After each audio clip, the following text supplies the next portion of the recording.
Can you hear it like this? Is it the same difference?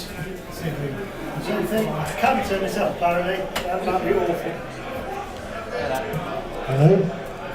Come on, whack it up. Give me some tunes. Go large. Watch that. Okay.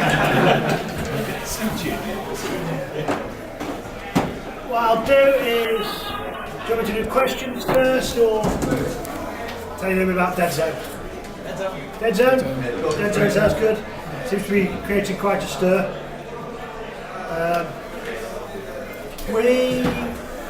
For a while we're trying to tease out the challenge of a big mass combat war game, which is inspiring and everything we all dream about, but actually it's quite hard to do.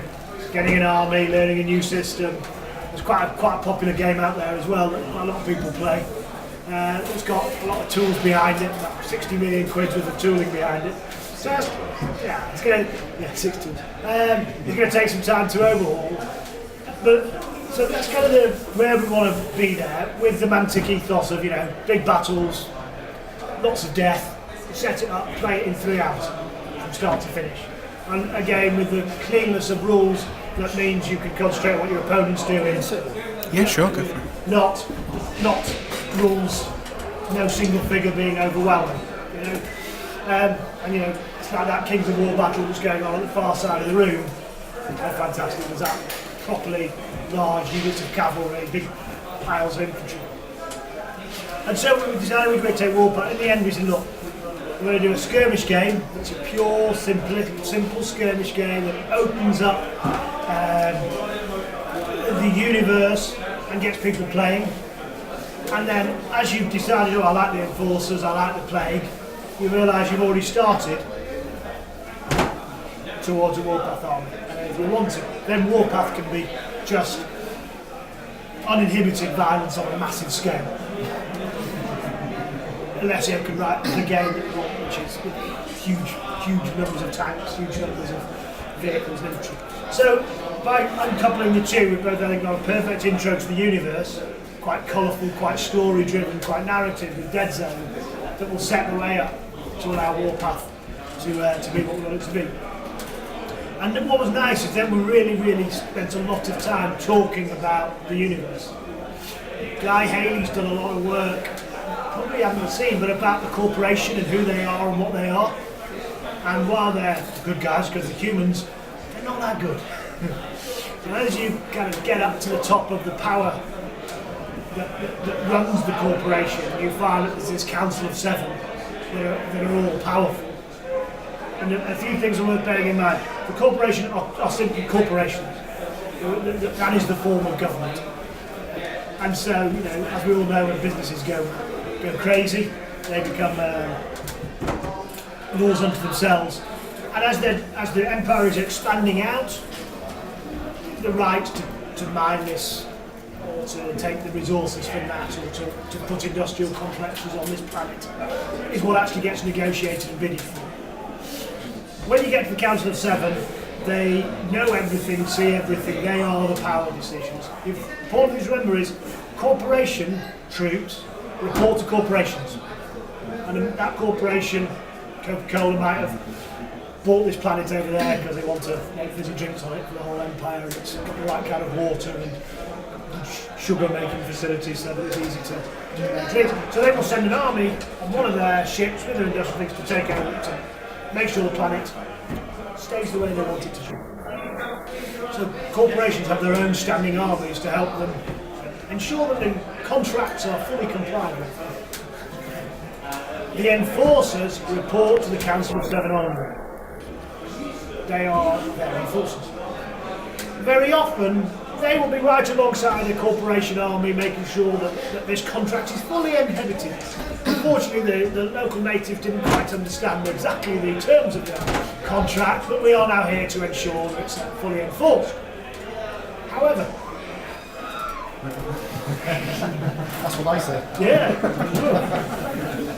there is times that the Council of 7 will discover, having sold the rights to a planet, that there's something on it that actually that corporation can't have. And they'll say, you've got 48 hours to be off the planet. We've just started, but yes, you don't understand. you've got 48 hours to be off the planet. And about 39 hours and 50 minutes, the enforcers will turn up and start landing. And just ensuring that people are really making the necessary manoeuvres to get off the planet.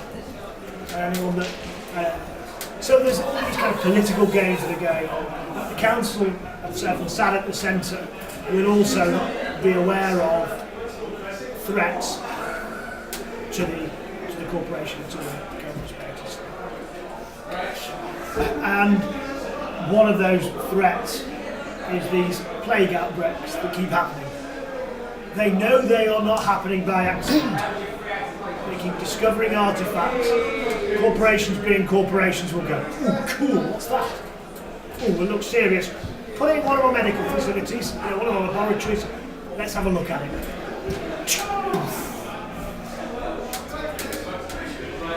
Plague outbreak. What will then generally happen is that the corporation will know something's going on. The first generation plague will start.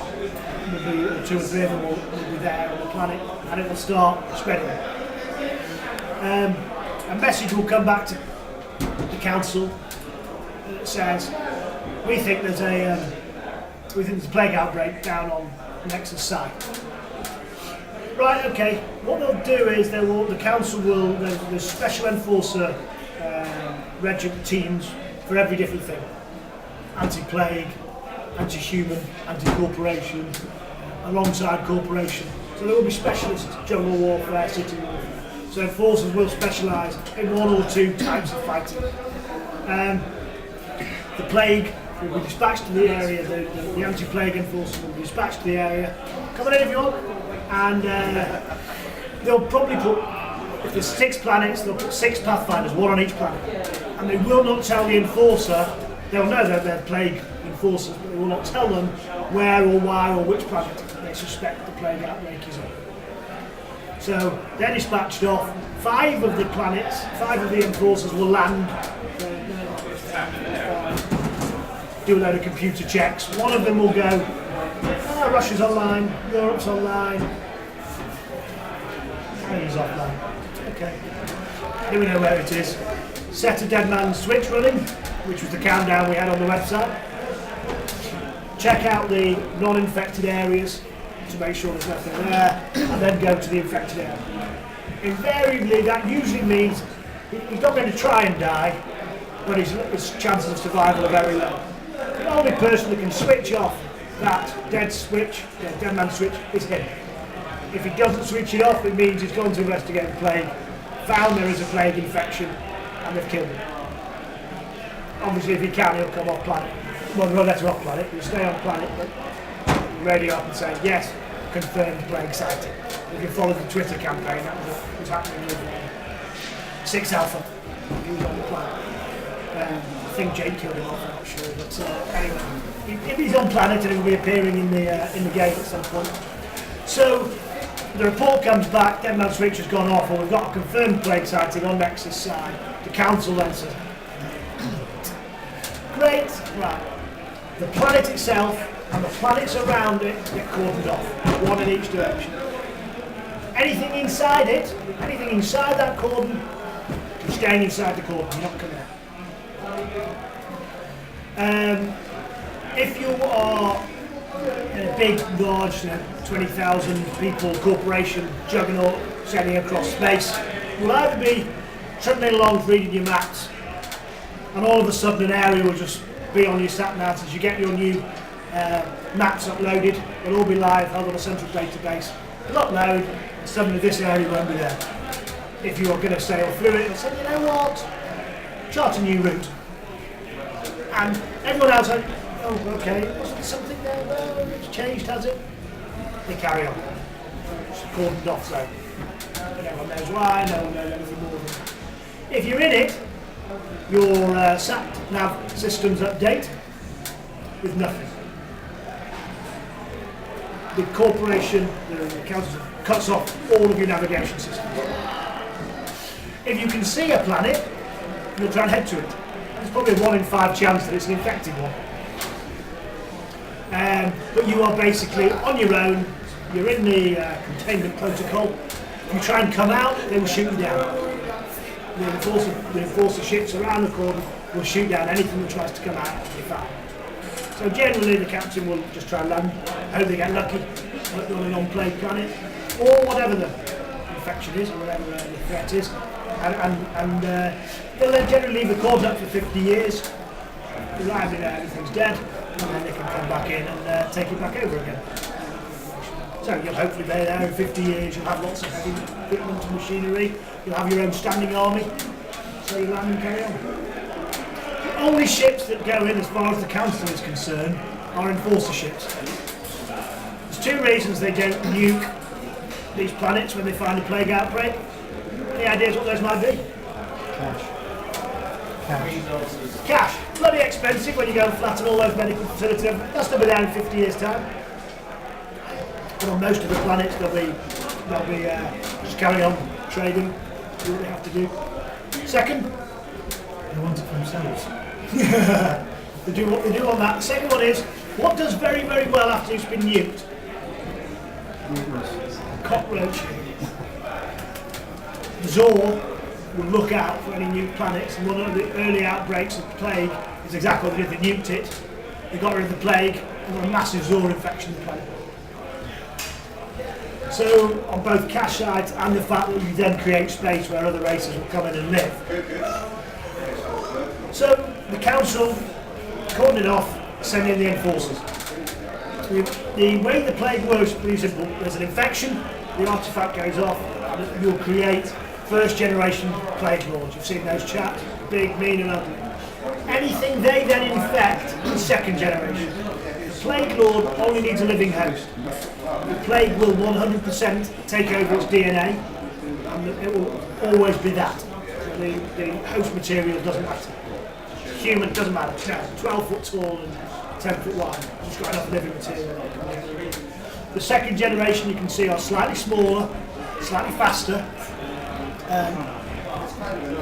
but still 80-90% plague DNA. Whatever the second generation bite, only become about 50%. A lot of things will die at this point. Some will turn into mindless zombies. The rest will become functioning third gen. Functioning third gen can operate equipment, can use guns. So that's how they get off planet. These guys can start. What you were in life, you still retain some of. So if you're a scientist, you'll be a more clever third gen. If you're a big brutish guy with weapons experience, you'll become one of heavy weapons operators. So they kind of retain some of their natural human DNA. The dogs, again, still be quadrupeds and the belt across. Now, with a massive urge to kill and maim everything they meet. Third gen can't spread it. They only kill things. So with the containment protocol, when you close the planet, what they know is, if they can keep it on one planet, actually, yes, okay, there is 4 billion people on the planet and they are all dead, but it's only one planet. We've got hundreds, we've got thousands of planets in the corporation, co-prosperity sphere and the outlying areas. If it starts to spread, if it gets to the centre, we could be killing 20, 30 billion people per planet. And it will move through, and there's so much transport between these planets. So, capture in the outer reaches, limit it to the outer. It's fine, it can stay there. So, if it gets off planet, it infects one of the next ones, it's the next one round, then the next ones outside of that get folded into the containment protocol, and the thing gets bigger. It's about just containing it as small as it can. Generally they'll be to 1, 2, 3 planets. So the enforcers are sent in to kill primarily first, second generation plague, because then it can no longer spread. So it might be that it only affects parts of the planet. So the enforcers are dispatched in to kill first and second gen. Also, oh by the way, if you find the artifact, if you get one of the plague lords alive, that would be good, because then we can. And what they're trying to do, the enforcers sent in. So their missions throughout the Dreadball game will start being, kill them all. Actually, take them back. Find the artifact. So there's going to be those layers of the mission. So that's kind of the two protagonists. Plague or outbreak, they're going to take over, and forces there to stop them. However, the alien race that's out there doesn't work off the same sat-nav system. We'll be hoarding all of the maps and everything else. As soon as they see a containment protocol, they think, unguarded planets. The Rebs will be thinking massive amounts of medical supplies, ammunition, resources, ability to hack into the computer systems, etc., etc. Other corporations will think, that company over there has done some really great research on. If you hired some orcs who are immune to the plague, by the way, and mercenaries, and send them into that laboratory on Nexus side, just over there, we could get that research. Others will be thinking, we need to protect that research. Send the orcs in. So what starts to happen is there's a little bit of Wild West, a little bit of free-for-all going on these planets, because all of a sudden the council and the corporation's normal law and order services have been revoked. So you start creating these planets, so the Rebs are there, they're in force. As soon as they see one, they're in like shots. Orcs will be there because of mercenaries that were sent in by corporations, by other companies. The next two other races that are going to be there are Forge Fathers and the Asterians. Asterians are there because they too know these plague outbreaks are not by they know they're by design. The second thing is they view both the plague and humanity as a threat to the balance of the universe. They're seeing the corporation spreading out across the universe equally as a threat. So they may well want to know about the plague because they might think it's a really great way of thinning out the ranks and slowing them down. But they definitely want to know what's going on. And the Asterians are going to be seen as quite an important force within the universe as the ones, the holders of harmony. However, a planet with 4 billion humans on is worth the life of, let's say, one elf, maybe two. So they will send down largely droid and robot armies with one elf who will control it all. It's going to be very, very funky. So very quick robots, all fully androided up types. A very cool angle where one elf, he'll be quite weak. His army will be kick-ass hard and fast. But if he gets shot, so you're going to have this kind of game where you're going to be playing, where you're going to throw your forces trying to win quickly and keeping this guy away from the enemy snipers and away from hand grenades and everything else that's going to knock him out.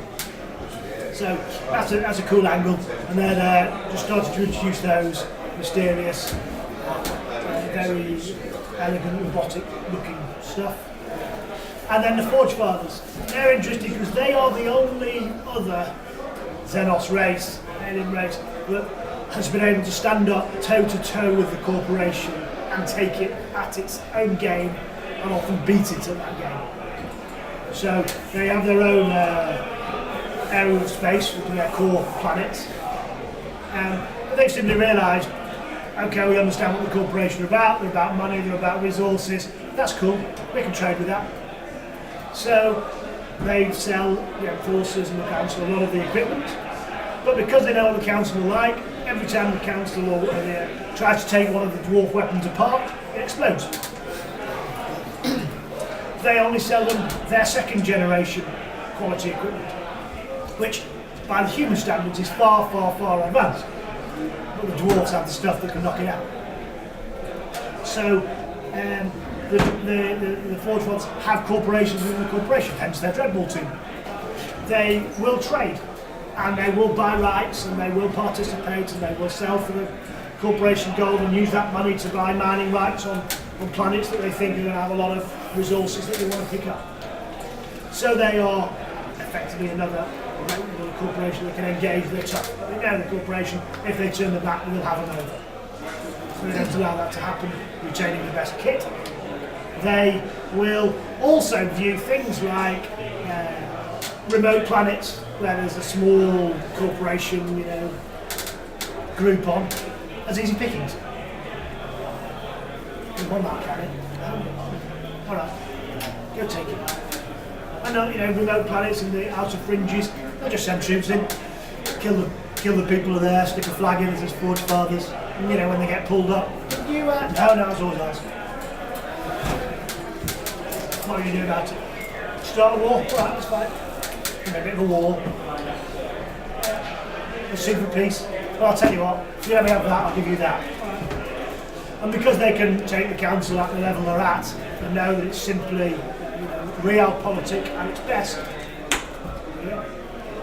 So that's there. When they say containment protocol, what is it that's on that planet? Lovely, we'll have that. Go on, send some boys down. So they will often send,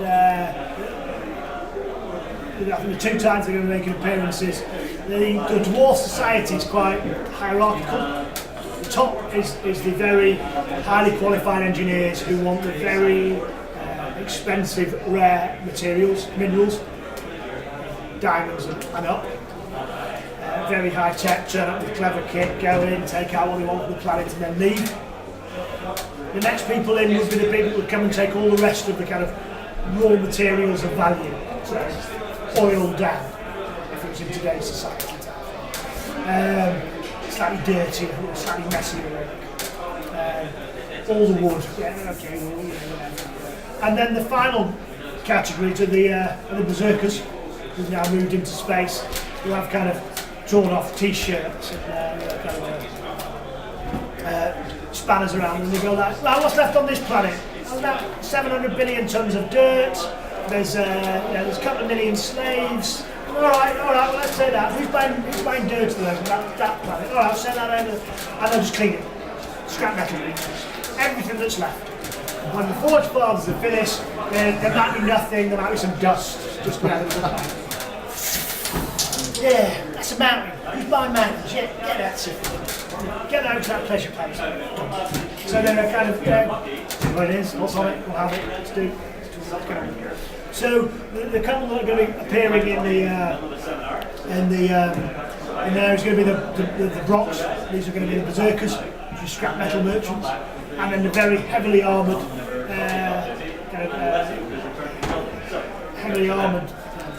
half guard, who are the protectors of the things. They know there's going to be fights, they know there's going to be plague.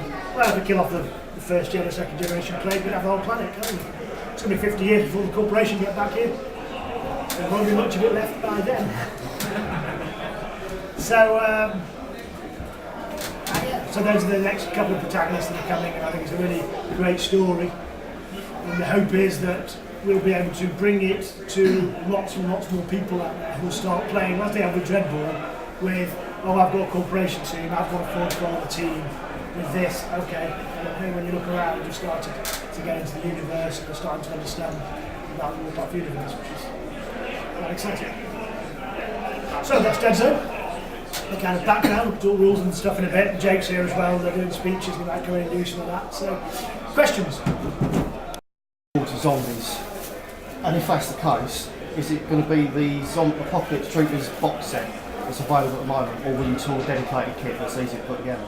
To a dedicated kit. So there's 2 things we're going to cover there. One is we may well see the zombies in Dead Zone. Oh, that'd be good. Might be a bolt-on package if it goes bananas and we're looking where we're going. Because I think that would make some great scenarios, like 6 scenarios where we're not going to give them to the plague, because in that way they're mindless zombies and this is an elite kind of force, because then you have 10 figures on one side and 200 on the other side. A tight skirmish game will work. What we're thinking here, in the Dead Zone, is just having them kind of scattered across. They will avoid the plague, but they're just messing with it up. Zombies. So they're basically a danger to both forces then. And you can stick grenades on them and walk across the battlefield, machine gun down, so it slows the way you're playing and things like that. So they may well end up being a kind of contained protocol, contained little add-on in that. But one of the things that we're able to do now, what we're saying is that if it's kind of elite troops, elite forces and linked to the skirmish game, they will be plastic resin elite figures and quite well posed figures, doing things, because they're elite troops, and you actually only need 1 or 2 squads of them in your army. When we come to Warpath, we're going to make all the Warpath figures multi-part, multi-pose, hard plastic, with joints, neck, arm, waist, depending how many you need, on hard plastic sprues, so that you can generally go out and build an army with all the different options. In the past, we've kind of been quite unsure about. We want some simple models that you can get on the table quick. At the same time, we want hobbyists want the choice when you're building an army of posing each figure and putting it together. So I think that's going to make that nice distinction. I suspect if we go far enough with this Kickstarter, those zombies would be hard plastic, multi-part, multi-pose. We will be able to blur them in with the others, because I think you're going to need lots of them. And they'll be useless. When you come to all the kit then, will you make the joins the same? Because at the moment, across a lot of your plastic kits, they're difficult to put together. Whereas obviously you can then, I think the phrase is kit bash, various stuff together. I'm a big fan of kit bash, and it's as much that one of the best sculptors we've had, which is Remy for the last couple of years, makes them in one way and then cuts them up. Which means you get absolutely beautiful miniatures, but the cut is where the cut needs to be, rather than build them this way. Build the chest like that, with an arm point. Put the arms on like that, put the ball and socket joint on. All that range. So that's, I think, one of the things, as we get into Warpath, we will absolutely have that crystal clear, so you can kick bash and cross reference, really allow you to build up big armies, nicely priced as you expect. And I think buildings and scenery in Warpath are unlocking those straight line hard plastic. Get back into it in a big way. So that's exactly what we're doing at vehicles. They're going to go proper sci-fi game about vehicles. What kind of level are we looking at for the Asterios and Forge files involved in the Kickstarter?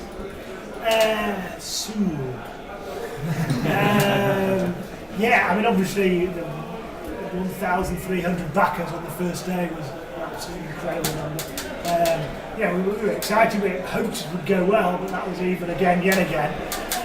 Surprised by just how quick we've come out and got for 400. We kind of have it planned as 0 to 400, 400 to 800, 800 to who knows where. And what we do each time is literally plan it out, almost stretch by stretch. So that level, have it all drawn and sculpted, 4 to 800. We now have those written out, just penciling out and putting out the, almost all of it is either being sculpted or concepted. And I can guarantee you they're both in that window. And we seem to be going at a fair clip with the $15,000 yesterday. So. Looking at release schedules, and Dreadball-esque with core set and then very tightly scheduled releases thereafter. Yeah, and I think it depends how big it goes as to how much extras we're going to get. If we get to 800, then I think we'll have all of that out by February next year, March next year. If it goes again, then it'll probably be a season 3. So I think we can get up to the end of season, in effect season 2, with 800,000.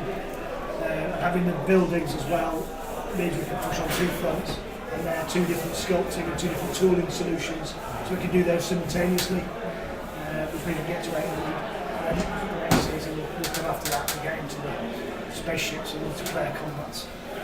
And that's where we'll possibly look at the Enforcer Captain is a troop type in terms of his armour, and that would make a great hard plastic set. I would like to do that multi-part, multi-pose. So the first of the kind of Warpath ones that I put in. And the zombies similarly could be a really good hard plastic set to cut teeth on.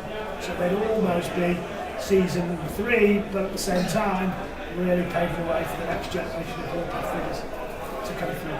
That said, if you've got 40 or 80 or 120 of the corporation zombies, zombie apocalypse, or you're still going to use them. The whole point is big hordes of units, 25mm round bases.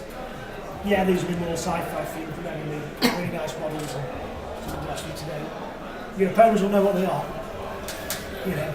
Zombie horde and they're going for them. So it's still With regard to the Dread side, you mentioned obviously comparing it to Dreadball seasons. Do you envisage, once it's all funded, assuming it's got to go astronomically. Are you going to have the core game and then a release of figures, or are you going to have a core game with a release of figures and some rules for them? Say, for instance, the Forge Fathers and the Asterians. Will they beat a Season 2 release with a rule supplement? And also covering the solo player, multiplayer as well, or will that all be in one lot? I suspect within the next 100,000 we'll see something called the Dead Zone Compendium. And what I think we're going to end up doing is, I think one of the things we learned with Dreadball as it went, and actually Season 2, Season 3 was the best thing we ever did, because it meant, because that game was nearly written, we wanted to go, how do you... But it also, because it's a new book, gets everybody like Beasts of War and those guys really excited about it, and it's a nice paper product. Tenner, you know, everybody's just buying it. We're probably going to make him hardback and charge about 65 quid for it. The company's doing that already. Yeah, is it? Make sure it goes rules fluff the back. Okay, that's what we'll do. All the way. And what we've done with, done it kind of with Dead Zone, which you said, look, first 4, really good mechanics, really good rule system, and it's no easy thing to do a board game that's both great fun, with balanced armies, and then make it 3D. With objectives, with resource management and a campaign system. Just go and do that, Jake. Come back and finish it, alright? Don't mess it up. So, I think we're going to hold there, and the compendium, which will be Season 2 in effect, will be single play. One of the things I think would be really, really exciting, particularly with the kind of Kickstarter angle, because people come in, they're going to have a whole heap of soldiers, and loads of nice terrain, and they're quite, they understand, people are backing up quite hardcore gamers, if you like, they know their way around the game. You can have quite an advanced conversation with them. So we're talking about, there's going to be 2 types of play. One is, my army, your army, let's fight it out. First few games you just scrap, then you introduce objectives. So, I get more points if I kill your Plague Lord, I get no points if I kill 3rd Gen as an enforcer. Because really, that's quite, so victory points suddenly become, but I will also get victory points if I can seize objective point A, which can be the artifact. The artifact. So actually, all I get points for is those 2. You might have kill all the enforcers. We know this is a threat group. They're here to kill the 1st generation. Kill them all, and you'll get 2 points for each. So there'll be secret missions. So you won't know what the other guy's trying to do. So is he trying to get an objective? Is he doing this? So that can be. And then as you get to either running out of cards or I've got to 10 victory points, I've won. Oh, you were going for that? Damn it, I thought you were... Oh, crap, I've got those guys over there hiding out of the way. So you're going to get that kind of challenge in the game. That's going to be one style of play. PvP, I'm calling it. Player versus player. I'm playing you, you're playing me. Straight kill, play a few, and then introduce the objective cards. 6 cards, race specific. So it really will be not kill the leader, no, kill the player that you're generally going to go for. You've got the objective, which is the artifact, or stop the others getting it. And you'll have the... Then I think there's a great system where you could have linked scenarios. So you start with a small squad of enforcers, 5 guys, and they'll have 5 of those. And each game you play, you get victory points. Whoever won gets 2 extra figures, the loser gets 1 extra figure. Or maybe the other way around, the loser gets 2 extra figures, the winner gets 1. Go on to the next scenario. And because with the Kickstarter we can do things like we were talking about 6 alpha, get 6 alpha, get the enforcers to get him off the back of the board. There's a scientist that's been infected by the plague, called Professor Simmons. So the plague. So it's going to be try and get, the plague wants because somehow she's resisting the plague. The enforcers want her because she's somehow resisting the plague. So the plague wants her because they know she can be a leader in their army. So each of them can battle over it. So you can have 6 really interesting linked games that I think will be a weekend let's bring our stuff. We've got our stuff. We're ready for a real go at it now. And your army gets better throughout the course of the weekend. And because we know what models you've got through strike team, you actually write it. So you're using. It might be, plague versus vultures. You're trying to kill some reds. New mission. This mission. Ignore the plague. Go and kill those rebels. There's a rebel commander over there. Go kill him. So the mission is actually those guys are weak. In fact, these guys, we know they're really, really good. Go over and infect them. We can have a really strong narrative. So we're going to talk about narrative campaigns. So like a weekend of gaming. You can pick the teams up and make it tougher throughout the whole weekend, which should be good fun. And I think enables and put the Mysterians and Forge Farmers within that compendium. Any Kickstarter backer will obviously get digital and free as well. So you don't need to. Would it be an experience system in place, like certainly the multiplayer game-based sketch games? Absolutely key. I think it's really fun and that's what makes it your own and unique and sticky. So I'm playing XCOM at the moment, which is a square, team-based, anti-alien game. In some ways we're almost, computer games talk from board games, we've replaced role-playing games like computer games, Baldur's Gate, and now I think actually, in some ways, I think tabletop games can take back from them. One of the things that's exciting is experience and resource management. Getting stuff and kit that you can use, getting more money that allows you to buy cooler kit. It's funky, particularly when there's a group of you playing week on week on week. It's getting that ability to spend a bit more money. If you don't have a model, it's a fine. It's not like a war game where you're going to go out and buy a regiment of 20 figures, £94, and then get them glued together and painted. So, will you be seeing these objectives? Will they be counters or will they actually be figures? Simmons, for example, you mentioned silence. I think in the first pass of the game, they will be, they're definitely counters, but I'm trying to either, when you get the train in your game, that's that form plastic. I'm trying to get the toolmaker to actually put 4 counters in it, so that you could put there and then put the counter on top, so it held the counter, so it's actually 3D. I think that's a lot cooler. If we can't pull that off, hello, we're just talking about your game. Come in if you want. Have a chair. Does everyone know Jake? So, I should talk about objectives and such things. Can we stand at the back if you want? So I'm trying to get them made. We'll certainly get them made in resin if we don't get them made in the tray, but I think that would be a lovely thing to put in the battlefield, and it makes it a bit more interesting than a counter.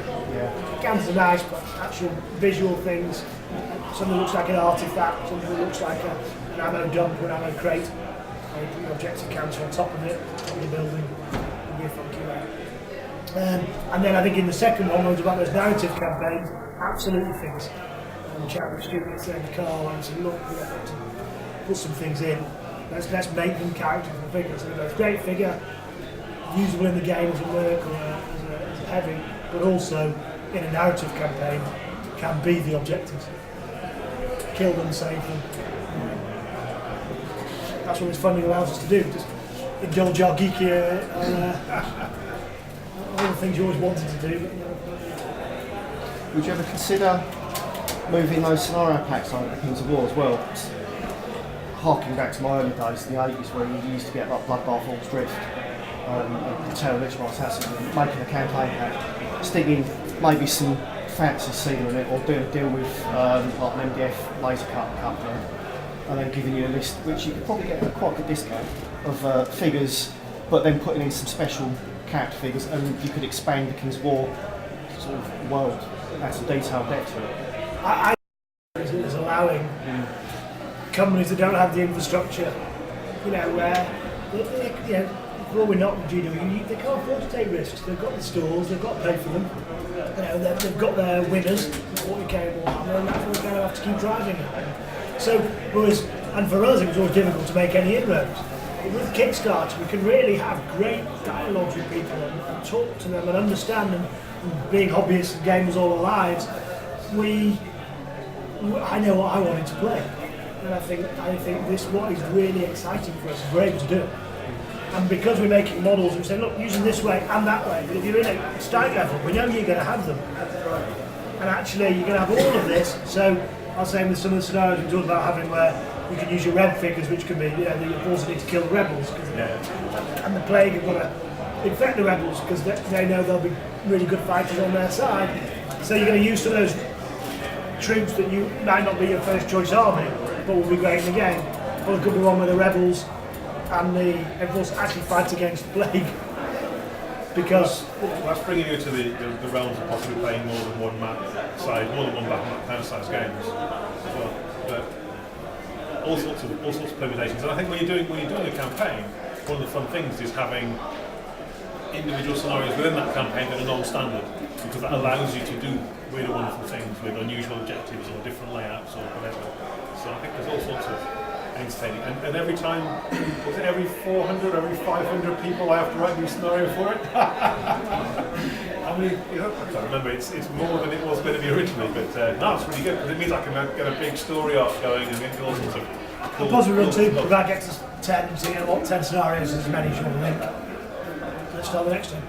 Let's do another one. So I think, and I think that's what's going to allow us, when we come back and look at Kings of War again, and some of the other, war pack, we're going to be able to go to places that was just unimaginable. But, very, very cool. We can do it because we kind of know what's popular. You can get to critical mass.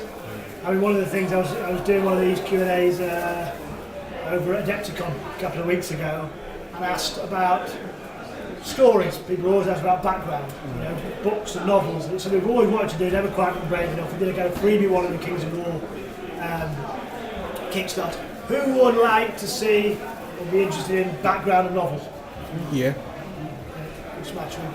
So, I think the first pass is we're probably going to have a stretch goal, not a huge one, but will be a series of short stories. So, we're going to get Guy Haley, Jake, Alessio, James Hewitt, a couple of guys that enthusiastic want to write, and then just write a story each, chapter long, some from the Enforcer angle, some from the Trap Scientist, all with things that I think we'll begin that way. I think those are the things that are also just going to start opening up stories and backgrounds.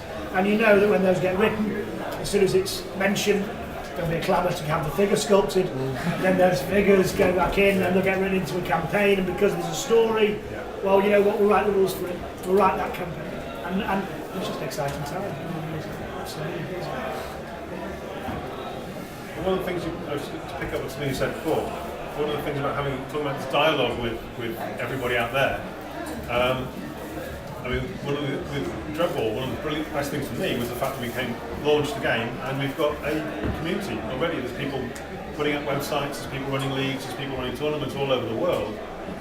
The day the game comes out, the day people got it in their hands. And that's because of Kickstarter. That's because Kickstarter allowed us to do that. And with Dead Zone, we've got something like 11,000. People know there's going to be someone around there. Yeah, that's right. They know they've got it, and then people pledge in little groups, and they get the game with their mates. And they know that it's coming, and they're all prepared. I think Dead Zone's got about 11,000 comments on the site. I mean, that's insane. It's brilliant. A large percentage of that's about Brian Blessed. Yeah, I mean, even taking out the ones about Brian Blessed. I've now had contact from his agent. That's still about 200. One of his friends, someone wants to kickstart a Brian Blessed product range, so thanks for that. Yeah. So, well, I put it to the office and none of them wanted to do it. They all said, no, we don't want to do a Hawkman figure. Yeah, but they're called miserable youngsters. They don't know. Yeah. They don't know. Who wants to see a Hawkman figure in? Definitely. Okay, maybe the youngsters will just have to shut up and listen. Don't understand. Should we talk about the scenery a little bit? Customer's always right. That's right. They want Brian Blessed. Yeah, customers want Brian Blessed. Customers always right. Shut up, Stuart. Right. Scenery. The nice stuff is next door in the other room that's all glued together. It looks wonderful, the stuff that's done there. It's the Dreadball, the Dead Zone scenery tiles, but it's not laid out how you'll use it in Dead Zone. it kind of shows up. We've got a mock-up. We've got a mock-up for the game that they're doing the demo games on. It's much more like how we imagine it would be used in-game. So one of the questions we get asked is, when I'm making a game, playing a Dead Zone game, will my scenery clip together and come apart? And the answer is yes, absolutely.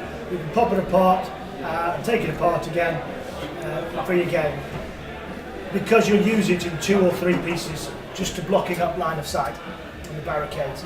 We suspect you'll probably end up gluing it together in something like this size, and then of course you can do things like that with it. This is what I'm going to do. I think that because if you took it apart completely every game, you'd have 10 minutes taking it apart and then 10 minutes putting it back together at the end of each beginning of each game. Probably 25 minutes to put it back together. So depends on how big and elaborate system you've got. Once you know how you're going to use it for games, build in sub-assemblies, stick them together, and leave some loose stuff, and then you can just clip together. you'll have still have massive flexibility, and it'll just be a lot quicker. It'll be a nice clipping system, and something like that will be a big piece of scenery for the game.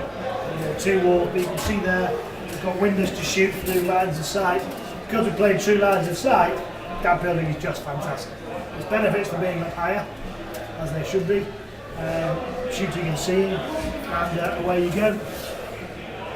But I think it's also going to become, because it is kit bash, it's all off the same. So you can see this is a tile, that is a half tile. Could go that way, could go that way, could go there. I think. Sorry. Yeah. Thank you. So it's on a 3x3 square, which means the piece can go that way, that way. So when you get a big pile of tiles, you can make whatever you want. Think Minecraft with plastic. So my son will be very happy because he's a Minecraft fanatic. So when people say, well, it's stick together, the answer is definitively. For the gameplay, yes. And actually 20 minutes in every game, you'll be able to take your bag of connectors, your bag of tiles, and make whatever you want. You probably, for practical reasons and sanity, will want some substructures built so that you can get there quite quickly, 2 walls together on the roof front. If you want to make a war games table that looks like this, or better, then you will of course want to glue it together, and it's designed to do exactly that as well. I suspect what you may well end up with if you end up with a pile of it is some that's your Dead Zone scenery and some that's your war games scenery. But it will be reasonably cheap enough you can do that. Even when you've stuck some together, there's nothing to stop you using some loose bits to make that different for one game or another. That's the beauty of it, because I think that I would stick together some sub-assemblies for speed, but in terms of even on the playing a 6x4 game of Warpath, you've got some bits you've built up. You want to make a unique piece of building for this, as an objective for this particular scenario. It's very, very flexible. So, because when it comes in a box, obviously you're going to have a massive stack of sprues. So if the box is slightly deeper than 3 inches, you'll be able to make them sub-assemblies up and leave them in it. Yes. If it is, I'll check the side box. It is. It's interesting.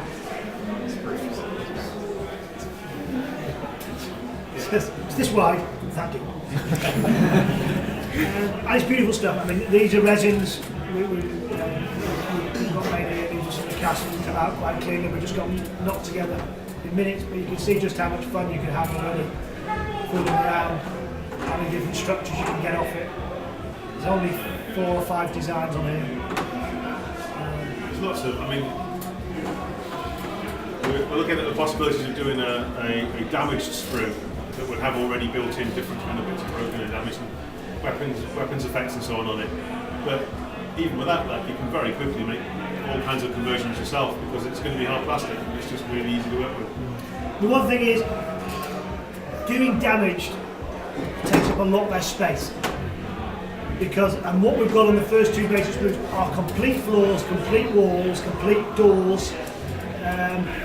These fellas, which allow you, if you cut them in half, you'll get twice as much scenery. You get your clippers out, you do this to a piece, the other half of that is the other side of the wall. So it looks, we'll be able to work it out. You can make a mess of them, then they don't take so much sprue up. You can literally make that with half as much plastic as we put in it there. Because you cut all your pieces in half, put them together, you need one solid piece. So it will go a long, long way, particularly when you're going to do bashed up places, a little bit of damage. It will mean your plastic's going an awful long way. I think it will become quite popular gaming system, a staple of most sci-fi war games. Yeah, there's no skulls on it. I knew we'd done something wrong. Yeah, well, there's still time, Ronny. It's alright, there's still time. Stuart! Skulls! There will be no skulls on the scene. You know, with the whole warpath thing, we're having a very hard sci-fi, clean, techy sci-fi. Questions? How do you think, boy folks? Yeah, would there be other ranges, like in that other room, Yeah. it's very Starship Troopers, and I was a bit like, you know, will there be other sort of types, like places or cultures and stuff? I think what we're going to do with this one is, right at the core of this are these 7 tiles, which has got a kind of standard tech feel. The whole idea is that when a corporation turns up, these containers come, they unfold, and this is what we build and use material out of.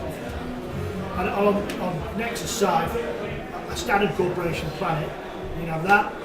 We're then going to do more heavily fortified versions, which will tie back into these basic tiles. We're going to do damaged versions that will be built off this template. We will do one where it's kind of slightly starts to get overgrown with tendrils growing around it. So the initial tiles will be pretty much this with a few tendrils. The end of it will be almost an entirely alien plant. So you have your core tiles and then go in 3 or even 4 directions. What's quite interesting is that in the future we could do a new central template and do the same things to each one of those. So we could end up with a whole range of plastic scenery. So if you want a kind of totally Xenos world, we could start with Xenos and then go in, take it in different directions. So what we've decided is these are the core for this system, and it's going to all fit together and feel like that. Anything we do will always be, certainly for sci-fi, off the 3x3 basis, so it'll be half to half again, so that you can kit that. So either we did do a Xenos world you take, because I love it when we get creative. You see things you can't even imagine, and you know we'll sell them in bulk. You know, yeah, it's £100, but there is so many tiles in here that you can now build the cities of death type. You know, huge battlefield, Stalingrad that you've always wanted to build. Get on with it, and you know, I think that's exciting. The idea we've got with those big pledges is, look, we're going to need some core tiles, then add what you want on. And go back, because everyone knows it's always going to be 3x3, it's always got the same clipping and connector system. You can just keep adding to it and adapt to it and do this with it. And I think it taps into some primeval urge that those games have, and it's to make at least one cool gaming table in our life. Finally, we're not going to use the gameplay. Us uber geeks, you know. Would you look at doing different designs for the mats? Say alien world mat or jungle mat? Yeah, for sure. What we would like to do as many as we can. At the moment, he needs us to do 5,000s before he's prepared to be reasonable on price. By reasonable, I mean like, it's still, oh my god, how much? But before it was like, kind of pricey. So what I'm trying to do with the Kickstarter is, we're going to order 5,000 of the base one. We've got it here, has anyone seen it? It's through there, it's here, is it? Yeah. We said we would bring it. It's absolutely gorgeous, non-slip, beautiful. Go have a rummage and a feel. What I'm trying to negotiate with him is, look, I'm placing an order for 5,000. I now also want 1,003 other designs. You know, along the lines of, don't be horrible. I just saw a young lady there. That's what I was going to say. Please don't be mean and horrible. We're placing a large order here. Come on, let's have these other 3 designs while I'm doing that order. Because I don't know if we're going to get 3 times 5,000. But for sure, we've got to do more of those because they are gorgeous and a great way to play both wargaming and board game, I think. We'll just give you a lovely board and it's portable. Literally, you stick it in your bag, doesn't crease, doesn't mess up, rip it out and you're away. You wouldn't believe how many frogs we had to kiss to find that mat. Every possible cloth, every material you can think of, we've been through looking for that. So it does look a bit like a haberdashery in Stu's corner of the office. All in pink. In Lot Kingdom, yeah.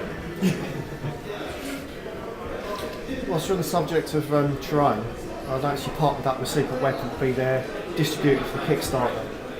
Do you envisage going forward being a retailer for their products in the UK? Yeah, I mean, I think one of the things that I'd like to do, we really do for a year, but since we've hit the turbo button in the summer of last year, our feet haven't touched the ground, is anything that's, our core is mass combat, sci-fi and fantasy war games. Piles of toys sold at a reasonable price. There's certain things that we love but we can't do. You know, avatars of war, make some nice, really nice metal hero figures that are some nice plastics at the moment. But their heroes aren't cheap. They're double what ours are, let's say. But rather than us having to make a hook, you know what? I just said to them, look, we'll put your stuff on our website and you know, I know people build Warhammer armies with our stuff, and they'll take ours, they'll add the Slayers, and you know, great. And so I think a nice war games table. If they've done it, they've paid for the tooling. Yeah, okay. If it's good quality, then let's stock it. Army Painter, which can bring in another big range of their stuff. The Antonosity stuff. This beautiful scenery that's detailed and resin. I'm going to be busy tooling plastic kits and huge armies for the next 10 million years, so I'm never quite going to get around to the interior TV screens and vid screens in this. Do I want it? Yeah, I want it, so let's make it available because I'm sure other people do. So I think if we can have us as the core there and the things that fit around it in a nice way, I'd love to make an offer. And you know, if we can find a nice warehouse, then we'll have a store in it. That's good. I'll be able to buy some of their tiles next year when I come home day. Yeah. You mentioned Antonosity as well. Do you think you might partner up when you come designing vehicles for Warpole? Because they do some fantastic vehicle kits at the moment. They do lovely kits, and well, I've actually just met the chap for the first time last week, and we got on really, really well. He's a lovely guy. You know, he's coming with these, you know, going to tool that stuff up especially for us. Because if you get his kits, or him to design the kits, and you produce them in half plastic, that's just all sorts of win. Everything's possible. All All I sorts. do know is we've got on very, very well. I found a really straightforward, honest, sensible guy. So when you've got that, you can have sensible conversations. Good. Any questions for Jake about gameplay? Can I have a quick Dwarf Kings on 4 question? Yeah. Whoa, go on then. When? What direction is it going, and would you Kickstarter it, knowing how well Dead Zone's done, would that influence Dwarf Kings on 4? Right, whether or not to kickstart it is Ronny's decision, but I'm pretty sure that would be a yes. Seemed a bit crazy not to. Where it's going is where it's always been planned since I was writing articles about DKH when it first came out. There's two ways to play Dwarf King's Hold, basically. There's the way that is the current version, which is 2-player, each has a small force and you play against each other. And the other one is a sort of more cooperative version where you still have one side is a dungeon, as it were, worth of creatures, whether they're undead or orcs or whatever. But the other side is made up of a group of heroes. So you have each player, either one player, if you want to play a 2-player game, one player plays the dungeon, the other player plays a group of heroes. But you can potentially play, each player has one of the heroes. So if you've got 4 heroes, that's a 5-player game. And the heroes are working in, to an extent, cooperatively. But I always find really pure cooperative games to be a bit too nice. So there's, you know, there needs to be a little bit of bite in there, so that they won't be, they'll be out for themselves as well as having to work together, which I think also adds a much more interest to the working together bit, because there's a push and pull there. You're not just purely all working together, you've got your own interests to deal with as well. And the other thing that I find about pure cooperative games is it often ends up with the person who knows the game best tells everybody else what they need to do. And you don't get to play your own piece. You get, you know, Ronny knows how to play best, and he says, right, you need to be healing him, you need to be going and thumping that guy, you need to be shooting about this, and you go, well, yes, you're right, but it's not terribly interesting for everyone. That's the first time I'd ever heard him say that to me. It's on tape as well, tonight. Should record that, send me that link, and then every time we argue, yes, you're right, excellent.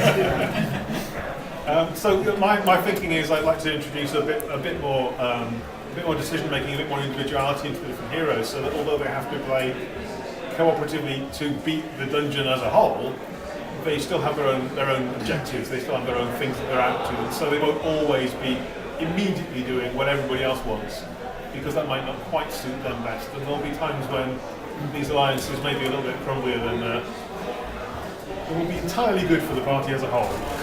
Just because that's fun, and the guy playing the bad guys, whoever's playing the bad guys, wants to have a laugh as well. He wants to have a chance of winning too. So that's the general kind of take me tour of the concept, which is kind of how I always imagined it working. There's two, you have to take it one direction or the other. And you don't want to do both at the same time because it's just confusing. You don't say, right, this is. And I think the sprues that we had at the time suited a PvP. They did. Team v team, army versus army approach. Whereas I think we're in a position now to really unlock what will be a very exciting dungeon crawl. And because we've got this suite of hard plastics, we can really, give you, or whenever you used to play a D&D game, it used to be like, right, I've got like 10 goblins and my 5 heroes, and you meet 5 goblins. And the next room, we've got 5 goblins.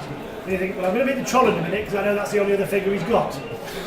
I'm going to be a troll, or will it be a troll with 3 goblins? I don't know, but I know that you've only got trolls and goblins. I think having this suite of really lovely plastics, particularly with the stuff that's coming out of Kings of War, means we could have in your box skeletons, army skeletons, zombies, ghouls, trolls, werewolves, mummies. Okay, wait a second. Already is exciting, and then throughout, okay, that's 2 zombie trolls. Mini bosses. Yeah, mini bosses can come with the heroes. So we can suddenly unlock this, and then you can have choice on the heroes. We can design them so that you can upgrade the hero. And we can, on the other side, seriously, every room is different. What's in it? You've got the models, they're easy to get together, and away you go, and you chomp your way through this fantastic dungeon. When do you want me to run it? 3 months. Start saying. Can I ask a Kings of War question? Yeah, please. So obviously That's boring. Yeah. you said this, the whole second survey came out the weekend, and obviously a lot of people wanting to see if there's any previews for some of the add-ons. Yeah. And a lot of the Mantic stuff seems to be a little bit less on pictures. Yeah. Which obviously, I know this stuff is good, you've just seen it, but getting it out in front of people will really help get other people interested in it. Because, I play Kings of War, but I want to get more people into it. I'm sure when a lot of Brazilian armies turn up, people see that, they'll want to play them, they'll want to buy them, but you're going to have a hard time encouraging people to get into it unless they can see that. Chap next door called Stuart, he's got a Dreadball top on, he's in the room with the dead zone. Right.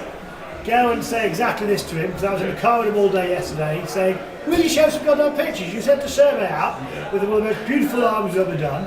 I think the human paladins with the 200 weapons is just a drop dead gorgeous unit. I think it's absolutely fantastic. I saw them, I think they look great. And obviously, he's getting the pictures in front of everyone. Get him out there. I mean, There's a lot of forum talk. he's People go, applauding them at the moment. We've seen the trolls, which are just incredible. So, God's sake, get the images out there. How can people fill in the survey? And you say, do you want to upgrade that to a Brazilian army rather than a few units? Yes, I do, of course I do. But I want to see it first. What's your time frame for the other armies then you're pushing in the supplement? So the Druid army and the... We'll just chat about that. I mean, I think there's the sensible answer is, look, I think we need to get these out.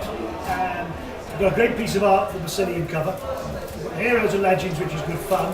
And this summer we've got 3 months of Kings of War again. And I have to say, I think the Kings of War players have been very patient with us, as our detours have taken us into both Warpath and then through Dreadball.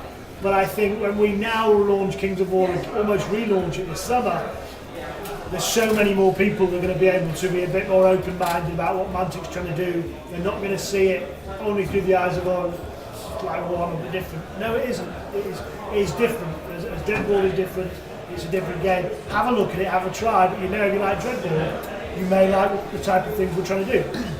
And so when you say, so I think this summer we've got Orcs and Undead next month. We've got a special on the 2-player game. So we're actually going to put the 2-player game out for 3 months at $39.99, 40 quid. 20 quid per player. So as you're trying to take it to your mates and say, look, come on, have a look at this, you can literally be 1,000 points in for 20 quid. with a mini rulebook which you can download online. The rulebook I think is £25. That gives you all the armies and all the army lists. So it's just a very reasonable level to get in. New models for those. Following month, the complete Ogre army. The month after that, the Basilian army, which is kind of the final centrepiece. And I think that will allow us to get that out there, get the buzz going, get the tour going. And then I think coming back, and I guess I would kickstart them again.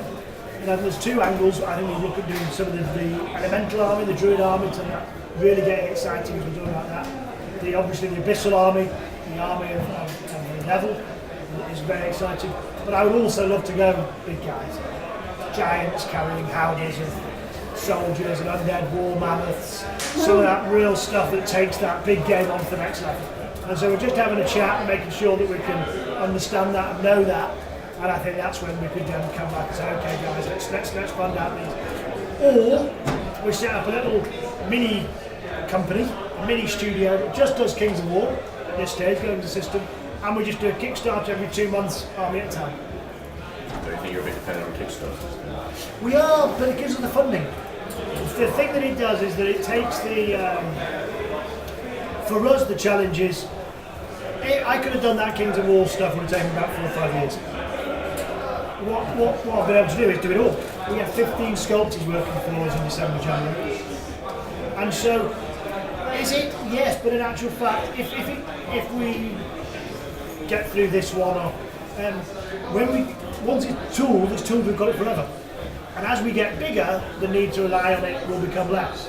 But if we want to do it on steroids, if I want 6 big, huge guys like this, plus 2 armies, it will take me 4 years. It's rate of releases. Yeah, I mean, I certainly see why you're doing it. I think that the danger is that there's a lot of Kickstarters, a lot of different companies, and you get a little bit of fatigue, Kickstarter fatigue. Well, and that's almost why we pretty much now come back to. We ran kind of Locker, which we didn't come to hardcore. We said, look, we're helping Leicester bring this product to market. It's a passion of his and always wanted to do. But we sold it to people who wanted a chess game. We didn't say, look, here you go and come on over.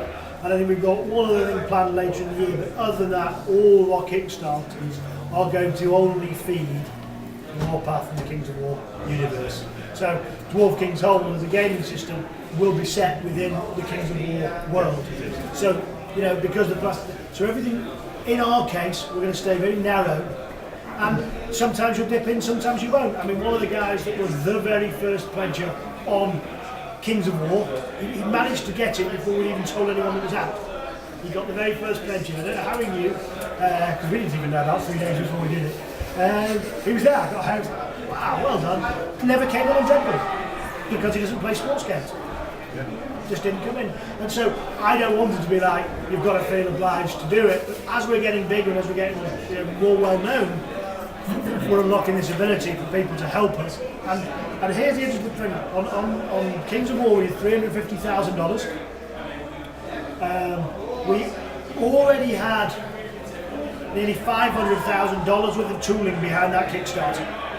Okay, from the zombies and the undead and everything else. So if we tried to raise the money of the plastic tools that are out there, that wouldn't have done it. So it came in with a lot of momentum already. And just tooling those 22 kits and then giving everybody the armies that they ordered plus the new stuff when it comes through, we have spent every single penny, and we've written another check for $10,000 ourselves to bring that. So it had half a million's worth of tooling in dollars already. But then to make that work, you then now need to keep selling all that stuff massively. Yeah, correct. So that's where I think we're different than some companies that are coming out and using it simply as the way of selling their products. Right?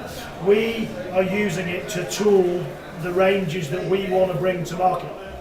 And we just take all the money and put it into tooling.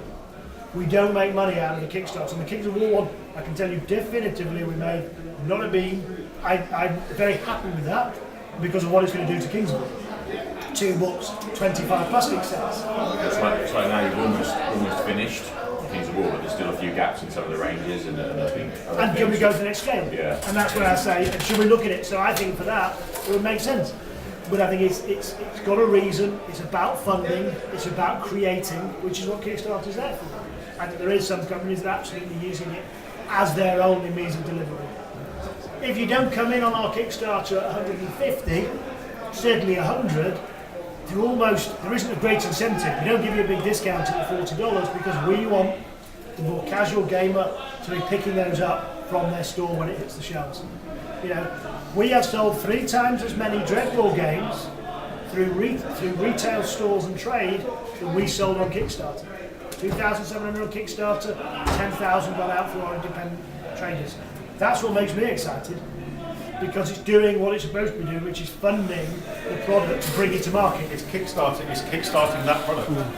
It's literally kickstarting that product. Is it slightly addictive? Yes. Are we over-reliant on it? Yes. But we're just at a size that the next 2 years could be defining for us. I mean, if you can get that to work for Kings of War, it'd be great, because obviously the thing about Kings of War is everyone's pledged and they're going to have boatloads of models turning up, and then they're not going to probably buy any for a while. This is gaming. Seriously, they're going to buy a few. Whoever dies with the most wins. Correct. That's how I understand it. Absolutely, yeah. And the more unpainted in boxes under the bed, Longer double lead. bonus. The higher the line you need to get into bed. Yeah, that's right. So, and I think we'll give it some time.